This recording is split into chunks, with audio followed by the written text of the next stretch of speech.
Welcome to the Kick Sugar Coach podcast. Join me each week as I interview experts who will share the science of sugar, sugar addiction, and different approaches to recovery. We hope to empower you with the information and inspiration, insights, and strategies you need to break up with sugar and fall in love with healthy whole foods so you can prevent and reverse chronic disease, lose weight, boost your mood and energy. Feel free to go to my website for details on my coaching programs and to access free resources, kicksugarcoach.com. Hello, everybody, and welcome to the Kick Sugar Coach podcast. And I'm here today with Kallie Kendle. And Kallie has her own story of recovery from sugar addiction, food addiction. And she's here to share it with us today, the highlights and the hiccups and the breakthroughs and the breakdowns, as we like to say. The breakthroughs. Let me try this. Sure. The breakdowns and the breakthroughs. So welcome, Kallie. Thank you. Glad to be here. So just to hit you up with a few details, Kallie was in the IT industry for 30 years. And about 5 years ago, about 5 or 6 years ago, she landed in an online program called BLE, where she discovered food addiction and started to frame her lifelong struggle with weight in the context of addiction. And once those light bulbs went on and the dots were connected and she was given a meal plan that was abstinent and all the reasons why we want to break up with sugar and flour and how to just put together some meals that hold us, she got recovery. And 15 months later, I believe she said, roughly, she had dropped 90 pounds. And that was 5 years ago and has kept it off. But more importantly, equally importantly, is after dropping, after breaking up sugar and flour and losing her weight and transforming her life and getting into parts work and doing all this deep, deep healing recovery work, she had this amazing insight. You know what? I want to do something with my career. I want to help men and women that are what she calls in the hallway experiences, where they're kind of like, they don't know how to open the doors. They're kind of stuck. They're in limbo. They're in transition. And so now that's what she does full time. She's a mentoring coach that helps people who feel stuck and they just don't know how to go to the next level. So that's a little bit about how her, not just her weight, not just her mental health, not just her health, but her literally what she does for a living transformed as well. So welcome, Kallie. Thank you. Glad to be here. Yay. Yeah. Yay. So let's where would you like to start with your story, your journey of recovery? Well, I'd like to start with what you just mentioned. So, because that's been such a huge transformation for me, going to becoming a mentor and having my own business, which I never thought I would do. So, for most of my life, up till about 5-6 years ago, as you said, I felt like I lived a double life.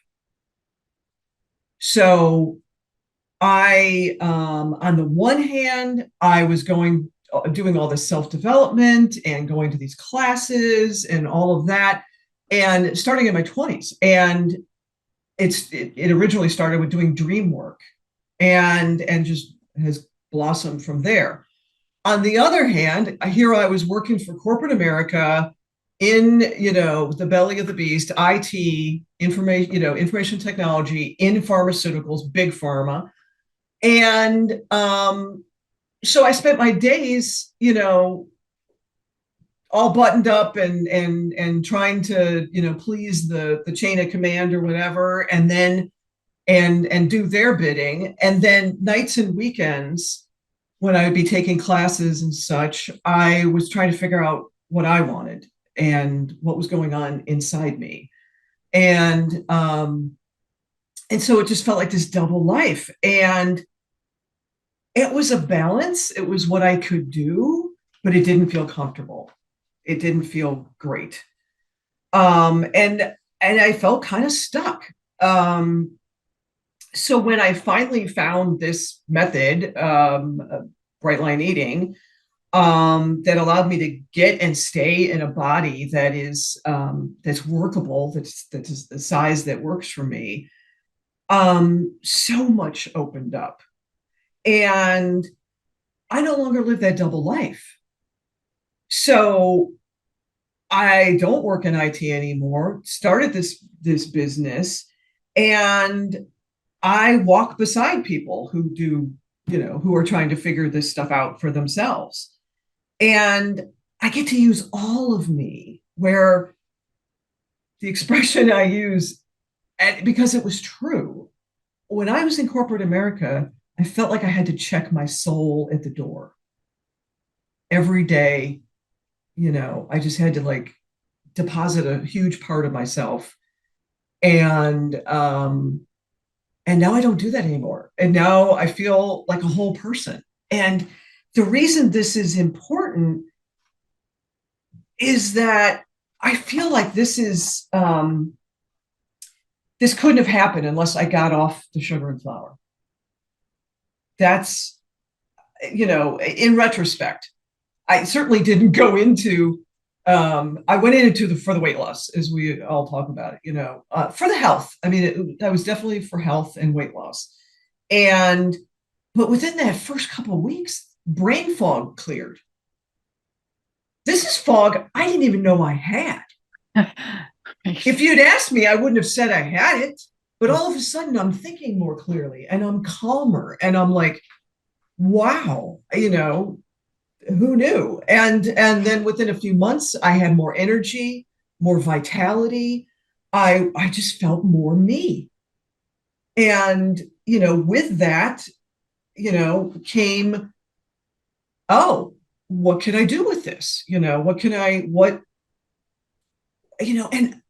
believe me, I had taken so many classes and everything, and I'd done so much therapy and so much stuff like, well, what is it that I came here to do? What's my purpose? And nothing ever came up. And I think it was because I was so unknowingly wound up in the food. Yeah.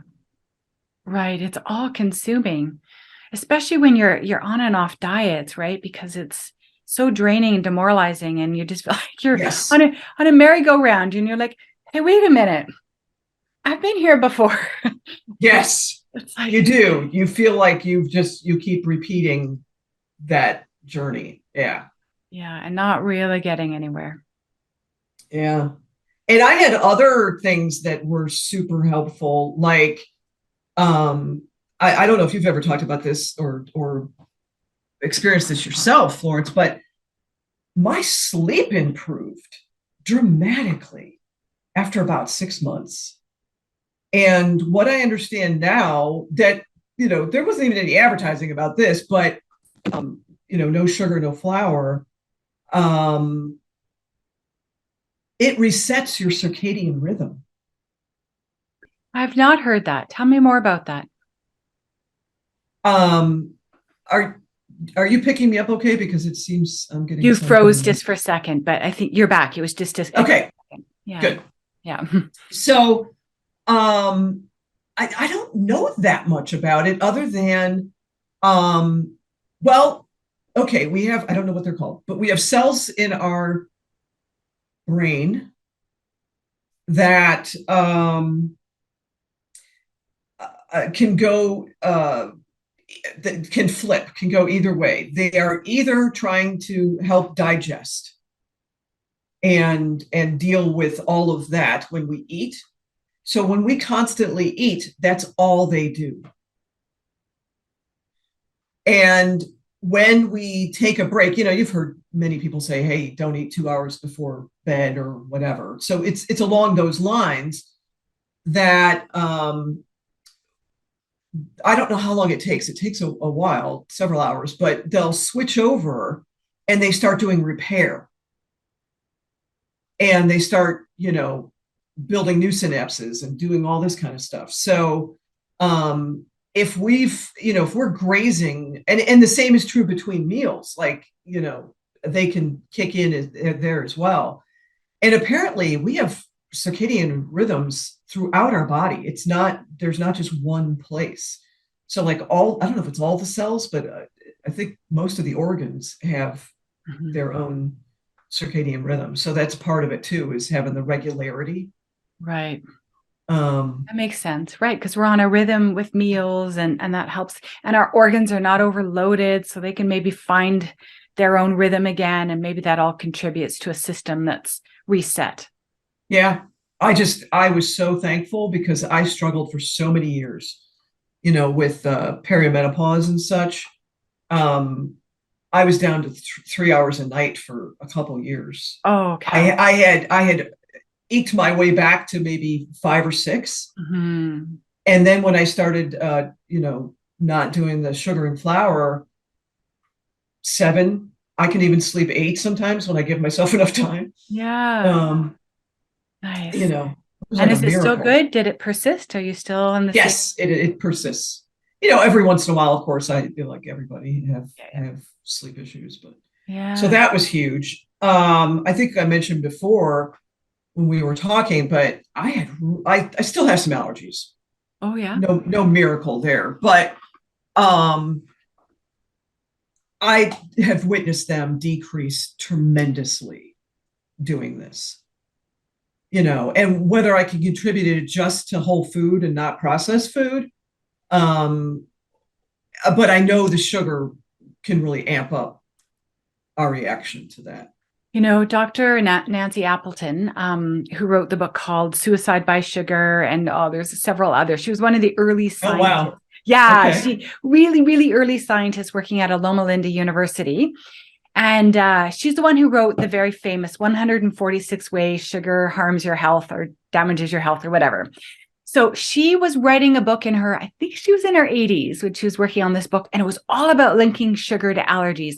And then she died before she could finish the book. But I had interviewed her just Wow. on the tail end of her life there. And she was saying, I'm really onto something, Florence, and I can hardly wait to publish my book. I'm going to show the link between sugar and allergies. So you're not making this up, Kallie. Okay. All right. Yeah. And some other, not so much related to health outcomes. You'd already mentioned, I got introduced to internal family systems parts work as part of this program. And I mean, I took to it like a fish in water. I mean, I just love this stuff, and it's helped me immensely personally. And I also use it with my client partners. So that's great. And the other thing that, I wish they would teach this to me when I was in grade school, but how to form a habit, how to keep and form an automatic habit. I mean, and the best person I know around this, you probably know him too, but There. is James Clear in Atomic Habits. But I mean, it was surprising. It just really boosted my confidence. You just feel like, oh, I've got this. I know, like if I want to adopt something, like a couple years ago, my dentist, I go to a holistic dentist and they wanted me to use a water pick. I'm like, okay, I know where to put, I got habit stacks. I know where to put that. I know what to do with that. And I know how to be compassionate and not, beat myself up if I don't do it perfect or whatever. And, but a month or two later, I never miss, I've got a solid habit, Yeah. and yeah, wow, man, I wish I'd known that much earlier. Yes, yes. And how important that consistency piece is in the habit formation process, which is why all the programs recommend no slips, no relapses, just hold steady, hold steady. So what has been your experience with slips and relapses once you learned about addiction recovery and the importance of 3 meals and no snacks and whole foods only? Did you struggle for a while to kind of get your feet under you, or did you take right to it? I certainly took to certain parts of it, like miraculously. And but one of the things I'm a quantities person, and so that's where I would struggle. And one of the key areas, I just had to give up uh, roasted chickpeas because they were just too snacky, and I would have eaten, bags of them. But the other thing was nuts, and I love nuts. Right? I don't know about you, and they're so good for you, We all do. in limited quantities, right? And so I don't know. I don't know if it was parts work. I don't know what. I know it could be. I also, started an ongoing regular meditation habit as part of this. I had meditated before, but never done anything consistently. And but it just hit me at one point that if I abuse these nuts, they're then I don't have to have them. That, as we say in parts work, that my authentic self is going to say no nuts. We'll just take those out. So I realized it's a privilege. These nuts are a privilege, and so I need to respect that. And so I needed to figure out, with that sort of shift, I had to figure out, well, what can I do so I don't overeat these? And I went and got these little, cute little glass baby food jar things. And I pre-make them because I usually eat them at breakfast, and they're mixed. I do different things. And so I weigh out the, 2 ounces or whatever ahead of time. And so when breakfast comes, I am not putting my hand in a bag of nuts. Mm-hmm. I am just taking that jar and, dumping it into a bowl and putting it on my table, and I don't overeat. Right. I don't, Right. And the rare times that I use nuts elsewhere, yeah, I weigh and measure them, put them in a baggie or whatever. Right. I make sure that I make the nuts when I've already eaten. Got it. Yes, you put them all in their little packages. It's really, it's really good to talk a bit about that whole volume addiction piece, right? Because many of us can get sugar and flour out. It feels like that's utterly impossible until we do it. And then we're like, oh, okay, I got that. And then all of a sudden we're like, ooh, we're eating cheese or nuts or fruit or something. And right in that volume piece comes into the picture. And for some of us, we come from backgrounds of binging, but this is different. This is like a consistent push or pull. I never really binged. Yeah. Oh, you didn't, eh? Interesting. Right. A lot of us do binge, and then all of a sudden we realize this isn't even binging. I'm just like trying to find a way to overeat, more often than not. This volume addiction piece comes into the picture. So talk to us a little bit more about that and how you managed to so I'm assuming that's kind of a non-issue for you now. Yeah, it isn't. And this kind of goes with another thing that I struggled with. I would say I got over the struggle very early. However, I spent years because I did all sorts of things, and I can go through my history about how I arrived, 90 pounds overweight and all that, but in a bit. But, I had nutritionists, I had all sorts of people telling me to weigh and measure. And I'm like, no way. No way. No way. I mean, years. I mean, probably 15 years. I said no. Yeah. And I was like, you can't make me do this. Like, this is wrong. This was wrong.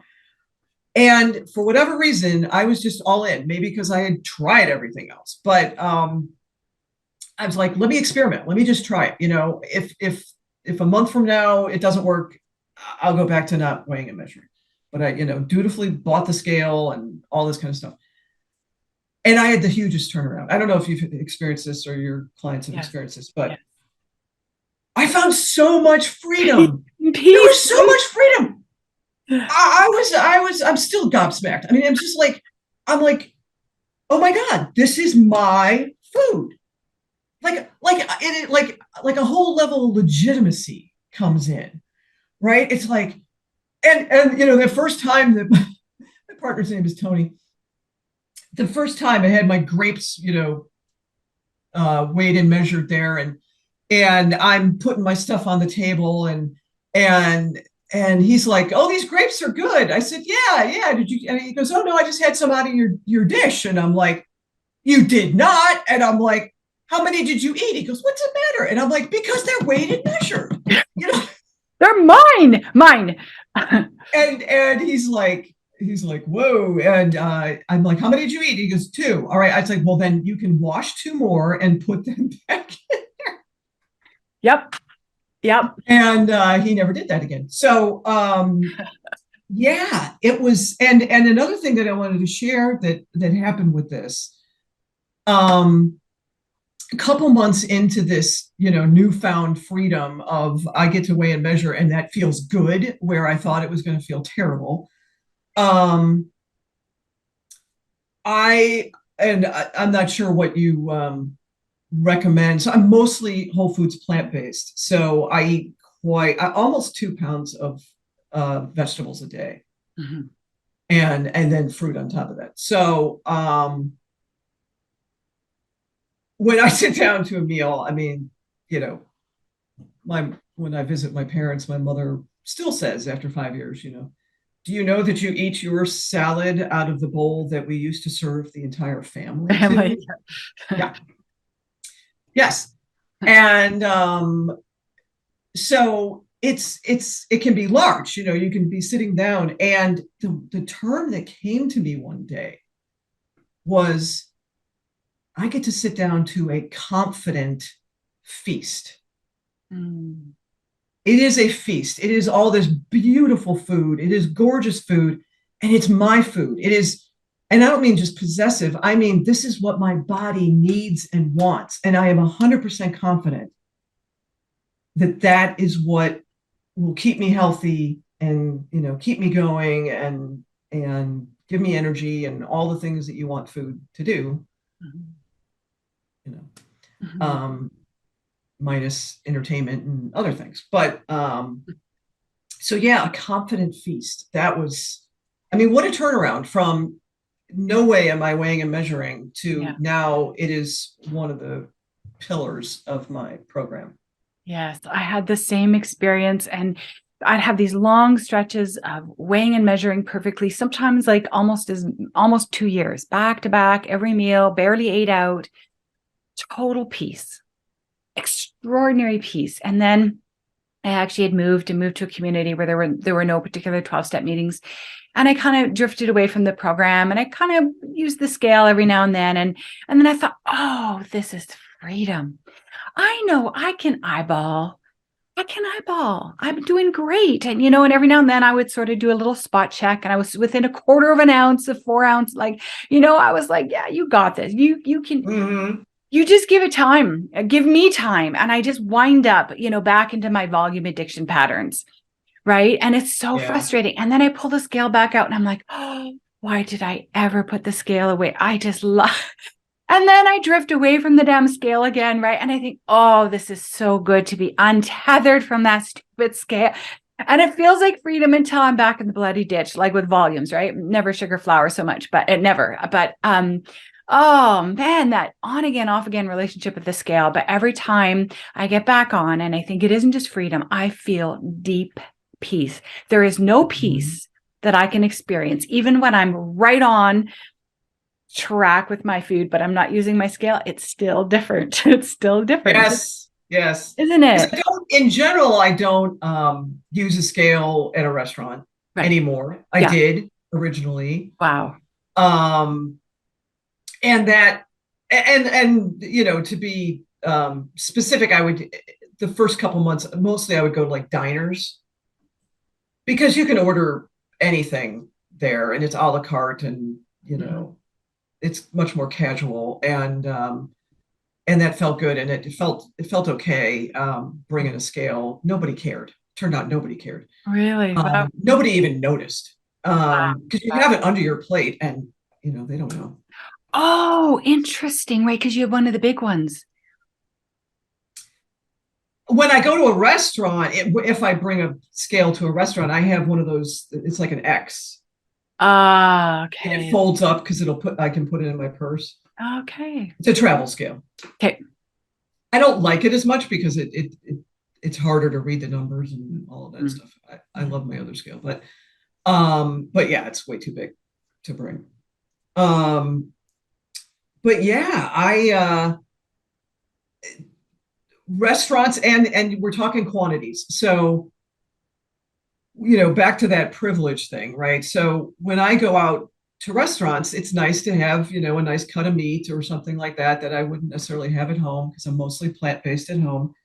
And I would, you know, I knew better. I eyeball, but for a long time, and this was only last year, I found myself, like you said, creeping up. And I was like, dang, I'm just calling that 6 ounces four. It's not. I know it's not, but it's. and then the next day I'm like, God, I wasn't, I didn't eat on plan. That wasn't right. And so I again brought my travel scale a few times, and I said, I'm just not going to be able to order meat if I'm going to overeat it. And so now it's the very first thing I do. I eyeball it. I cut off the other portion. I either put it on another plate or I ask for a to-go container and put it in there to start before I start eating. Mm-hmm. And then I feel great. And the times where, something was, especially American restaurants, but we have, sometimes huge portions. And, sometimes they'll give you two of something like I don't have it that often, but meatloaf. They'll give you two big slabs of this stuff. And I look at it, I'm like, okay, that looks like about one of those looks like about my portion. And they look pretty equal. So I take the other one home, and then when I go to measure it, like the next day or something, I'm like, it's 4 ounces. Look, I was spot on. Yeah. So yeah. Yeah. So restaurants can be the other challenge I have had in restaurants that I had to get over pretty quickly, and I did, thankfully. I know some people do still struggle with this, so they don't go to restaurants, and I don't want to do that. You have to advocate for yourself. And, even though I used to, through college and grad school, I was a waitress. I worked, to pay my way. And so I know better, but you still feel like, oh, I'm going to be a pain. Oh, whatever. Mm-hmm. But now I just know. And again, I got over it pretty quickly. At least here in the States, you gotta like decompose your salads because they put all sorts of stuff that isn't even produce. They put cheese, they put, croutons, of course. They put like bacon bits. They'll put, dried cranberries. Cranberries, yeah. All this stuff. And so, I'm having them take all of that off. And then I bring, because I said I eat a lot of vegetables, I bring 6 ounces of chopped vegetable that I put on top of that salad. And I also bring 6 ounces of fruit, usually grapes, mm-hmm. Stuff that travels well in my purse. Mm-hmm. And then I know. And when I've done that, and then I know I have enough. Yeah. I know there's enough for me. And I'm with other people and they've had, appetizers and they've had, drinks and they have desserts and they have all this stuff and they have the French fries and and the bread and all of this. And, so another thing I'll do, again, advocating for myself and understanding that, yeah, I'm going to pay a little bit more money. And I got over that real quick. Mm-hmm. Because I'm not eating all those other things and spending all that money. I'll ask him, how big is the asparagus portion? It's usually like 5 spears. Well, that's never enough. So I like double it, just immediately. I need 2 of those, and it's that kind of thing. And I've done, as soon as the waiter or waitress shows up, if it doesn't look anywhere near, I'm like, okay, I'm going to need another side salad, because mm-hmm. this is, just isn't big enough. Mm-hmm. Yeah. And yeah. Yep. So yeah. That's, navigating restaurants and doing that. Friends hasn't been so hard. Family. Doing that when I'm out with family. They're a little bit more hard on you. They are a bit, Yeah. I get a lot of teasing from my brothers about it. Like, oh, here's Kallie, yeah. She's, got this laundry list of, yeah. Yeah. Because by that time, like the gluten-free part, and I'm also dairy-free. Yeah. And that part is the smallest part of what I'm asking Your for. list. Yes, exactly. Exactly. And I somewhere along the line, and I don't know where I heard this advice. I think it was from my former friend. Well, it's still my friend, but my former colleague, Amy. And she says that whenever she goes out and there's a big group, and the waiter or the waitress has come for the order, she always goes first, pick me first. And then she's very clear about, advocates for herself. Here's what I don't eat. Let me know if there's anything I'm ordering here or can you have this on the side? She makes this whole production. And then she's done. And then everyone else can go. She never leaves herself to the middle or the last because it's harder then because it's on a roll and you're thinking you're going to get a quick order and then all of a sudden it all bogs down with the princess. And so yeah, start the table. And she said that she's noticed that other people around the table start to feel more comfortable as well, advocating for themselves. We've set the tone, right? Yeah. I want my meal to be what I want it to be. I've seen it with my mother. So my mother, very late in life, developed a severe allergy to onion. Oh, weird. I know. We didn't even know it was a thing. It is absolutely, and I mean, she gets very, very sick and could end up in the hospital. And she won't have it. She's of the generation and all that. She won't advocate for herself, and she won't even half the time ask. Oh, and I'm there, and I'm like, to the waiter, I'm like, is there any onion in that? Because she has a really bad allergy. And they're like, oh, I don't know, because that's not something they think about. And they have to ask the chef. Are you because it's green onion, it's it could be leeks, it could be garlic is okay, but interesting. yeah. They often go together, those two sensitivities. Wow. Yeah. All right, let's get back to the question of we'll wrap up here. Just if you wanted to share anything more about your journey with addiction. Like I know that you were saying to me before we hit the camera, I got that rolling, was that your first diet was at age 9. You did a 2-week fast when you were 11. Like it sounds like this was something that you've been working on your whole life. The addiction issue, the food issue, the weight issue, like it's all this tangled mess that for decades just had you in its little grip.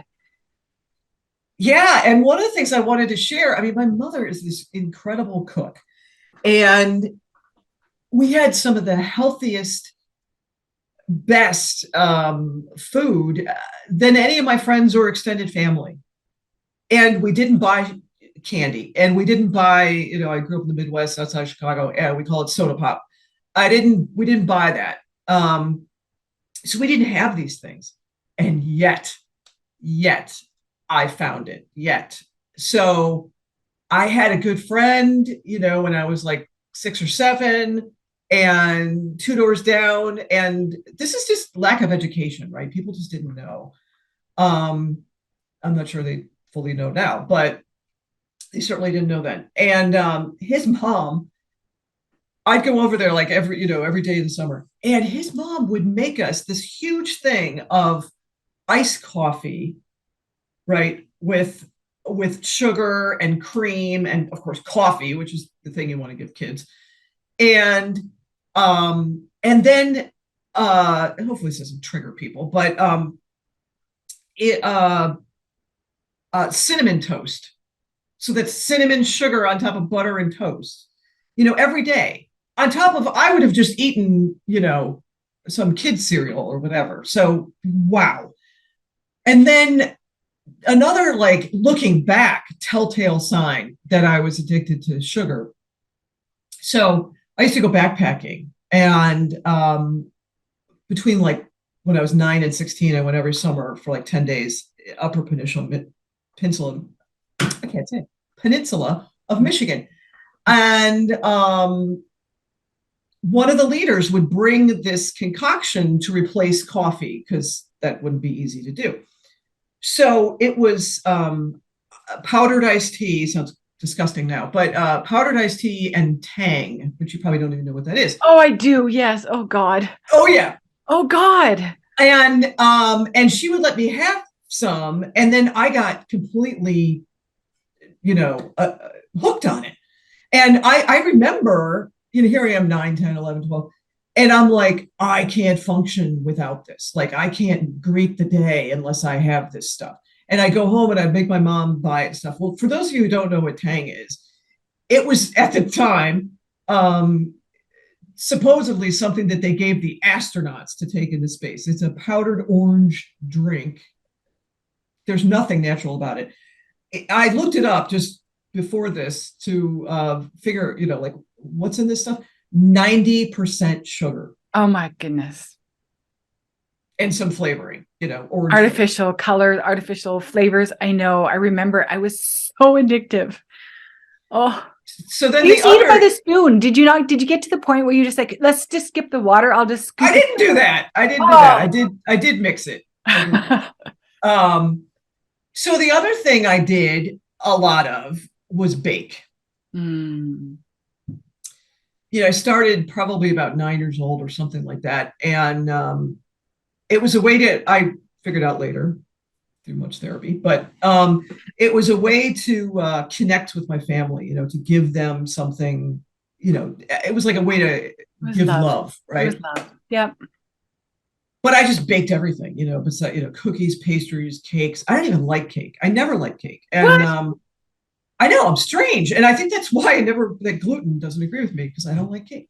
I would never get a birthday cake. I didn't like cake. And so, yeah, I mean, what's interesting to me is that we weren't this typical family that, would get their kids all this, junk food and all this kind of stuff. And yet I was still able to get hooked. Yeah. Yeah. Big time. Yeah, Kallie. And I know I've certainly heard many, many arguments, largely, I would say, coming out of the intuitive eating sort of camp, which I have great respect for. I just know as a food addict, it just didn't work for me. Doesn't work for me. Yeah. Doesn't work for me. But they will say the only reason, Florence, the only reason why you keep going off the deep end with sugar and flour is because you've deprived yourself. You've built up this, I can't have it. It's forbidden fruit. Just give yourself permission. And it just wasn't true when I look back on my childhood, Kallie. We had no restrictions of food. There was no food consciousness. We were all thin. I had a cupboard full of junk. I had the fridge full of junk, the freezer full of junk, and I still found ways to steal it, to sneak it, and to lie about it. Right. And that's not because my mom would have ever said, hey, you can't have second ice cream. Never would have said that. I had all the pop I wanted in the fridge, but I still would lie so that I could stay home, to drag a chair over to the counter so I could get up on the very top shelf where the brown sugar bag was and I would eat it by the spoon.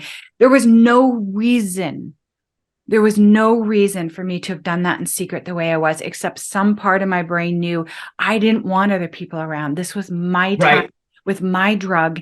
This was me time with this, this euphoric experience. Thank you very much. Yeah. Yes. Yes. Yeah. Yeah.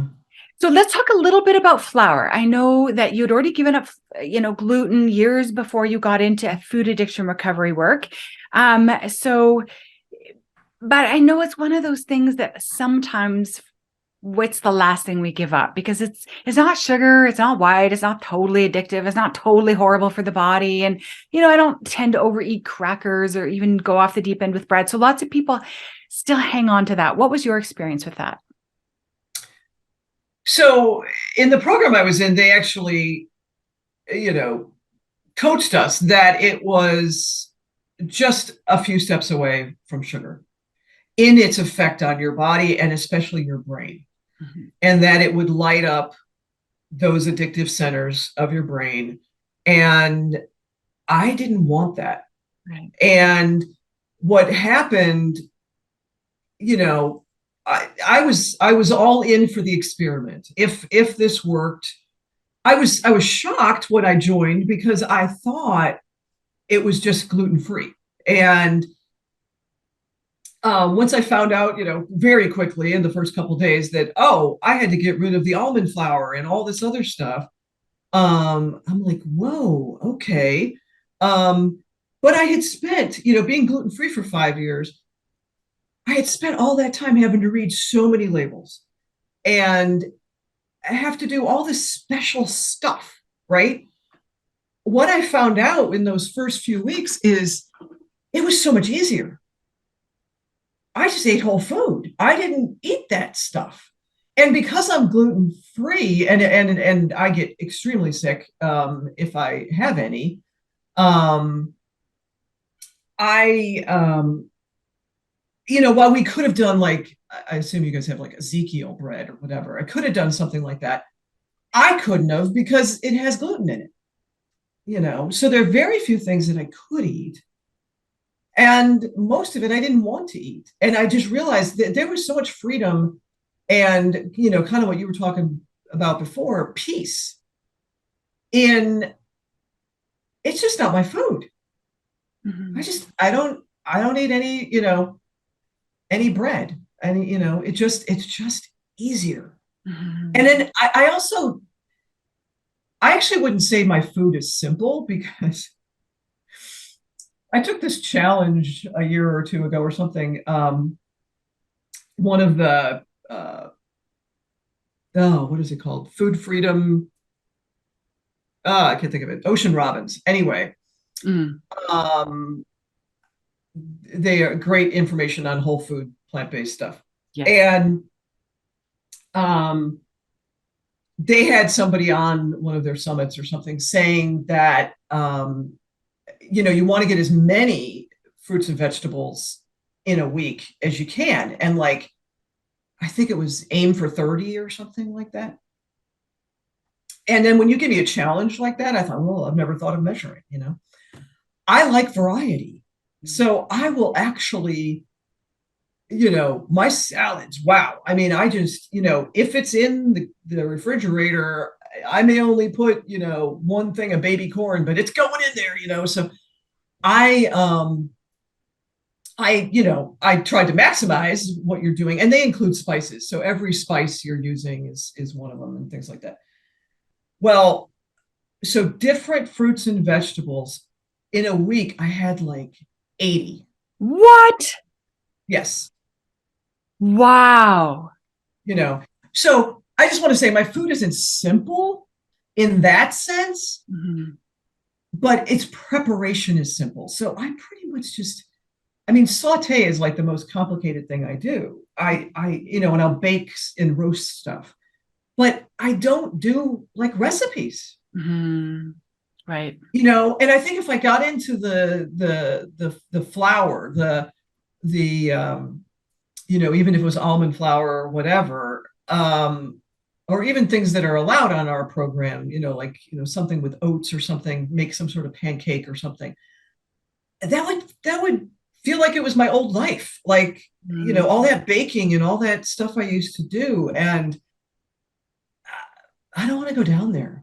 Mm-hmm. Mm-hmm. Yeah, that doesn't serve me anymore. That kind of complexity. Right. Um, I look for the beauty and the variety, and I literally change up my plates. I have all these different color plates and things like that, so that's interesting, and Huh. you know, Nice. it's Nice. always beautiful. But Right. Yeah. And it's naturally beautiful when there's color. Our bodies are yeah, so attracted to colors because colorful fruits and veggies are good for our bodies. It's why we like color. yeah. My final question is, I still wanted to add to that with flour, my on again, off again experiments over the past 20 plus years is that I would do fine for flour for a while. And then slowly, and by slowly, I mean over months and months, I would notice it would start to crowd out the veggies. Right. That Mm, I'll just have that again. And all of a sudden I could just see, I was just getting back into the rut of crowding out the healthier food choices. And yeah, it was just easier, much more peace to just give it all up, let it go. My final question, is there anything else you'd like to add before we wrap up today? sure. Thanks for asking the question. So this is maybe I don't know, might be a little woo woo for some people, but it's been a huge shift for me and a subtle one at the same time. What I came to understand, and again, this is me, and I'm not saying anybody else has to believe this, but I came to understand that my body is her own sentient being. I totally get this, Callie. Go say more. Yes, I get it. Okay. Yes. So she has her own thoughts and wishes and dreams and desires and all of this. Fears and And fears and all that. Well, and it's not a part. Like I don't see it as a part of me. Like it's my body. So I spent years in these self-development classes and everything. And the expression of, you're not your body, you're not your body would come up. And I'd be like, part of me in my head would be like, yeah, I like that, especially when I'm overweight and, everybody thinks I'm fat and, there's all this shame and all this other stuff going on. Yeah. I'm like, I'd like to not be my body, but I didn't believe it. I actually thought it was a lot of BS. And none of those people could tell me how to get there. Like they just said this was true, but they couldn't tell me how to get there. Yes. Well, I think it was parts work. I think it was getting off the sugar and flour. I think it was meditation. I think it was all these things. It's just one day, it just hit me. And I kind of went with it. And I'm like, oh, so I'm not my body. Oh, okay. And then it occurred to me, again, parts work helps in this regard, but it occurred to me right away, I should give her a name because, she's different than me, right? And so I gave her my middle name because, well, I don't use it. So, and with that shift, I could start to dialogue with my body. Yes. And I could ask her, what does she want and what does she desire? And I mean, like simple things. We go for a walk and I'd be like, okay, do you want to turn here or turn there? Or do you want to keep going? Or do you want to go back home? What is it, as my body, what do you want? And, again, this might sound strange, but I get the answers through muscle testing. That's how I do that. Yeah. So now I check in on a regular basis to see what's going on. I will muscle test things like, my supplements. Is this one thing you want today? Or is this, what have you? And so it was only like a few days after this revelation came to me, that I knew that something big had changed. So I was in my kitchen and I had caught my finger on a drawer pull and it hurt so bad. And prior to this, I am somewhat embarrassed to say, but it's true. I used to, do something like that and I would just berate myself. I mean, my mental chatter of, you idiot, you klutz, you, moron, whatever, that you can't figure out how to open a drawer, and it didn't happen. And it didn't happen not because I thought about it, not because something, I'm like, oh, well, now things are different. No, it just shifted. All of a sudden, my hand is throbbing and everything. And because I now had this understanding that my body is her own sentient being, I just went, oh, I'm so sorry. This hurts. You're in pain. And I'm like, and I was just exuding compassion for myself. And, talking to myself like a good friend rather than, the taskmaster and the, with the whip and everything. And, oh, wow. I mean, and I've never gone back. Yes. It was just boom. And so I wanted to share that with your listeners because I thought, it's not a usual thing, but it helped me so much in this journey, because I realize, and I've come to realize that, on my health journey, I eat to feed my gut, to feed the microbiome. That's why we're eating, because we're much more them than we are human. We're over 90% micro, organisms. So we're actually eating for them. And so, and to me, that's my body. We're an ecosystem, So that really, I think I think it cemented this shift. And It's how long was it after you put sugar and flour down and you start to meditate and you've got the scale and all the addictive eating is behind you? How long before you recognize, or you had that moment of that inner critic being quiet, that you could be compassionate?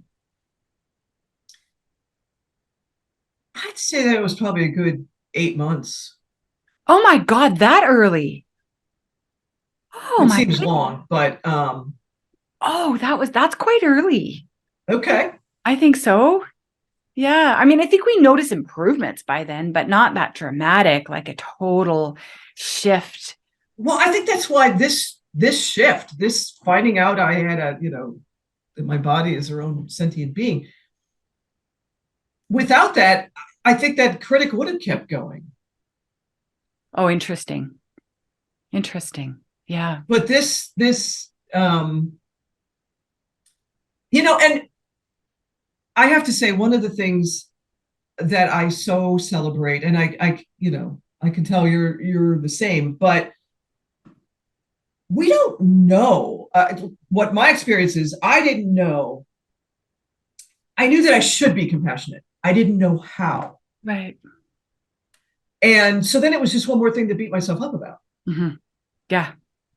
And I'm real good at that. And and it's not that I don't catch myself every once in a while, and that's when I jump into heart work. So, but the program I've been in, people are just they're demonstrating on a daily basis how to be compassionate for each other and ourselves. Mm-hmm. And I learned because people were modeling it. Nice. Yeah. I'll add to that and then we'll wrap up. Sure. I had the exact same experience. I was running in circles of people. I was a seeker right from my 20s in spiritual groups, personal, professional development. And they would say things like, you are not your body. You are not your mind. You have a body and you have a mind. And I'd be like, what does that mean? I don't Yeah. get it. Like, I just didn't have an experience of that being meaningful, not even barely intellectually meaningful, right?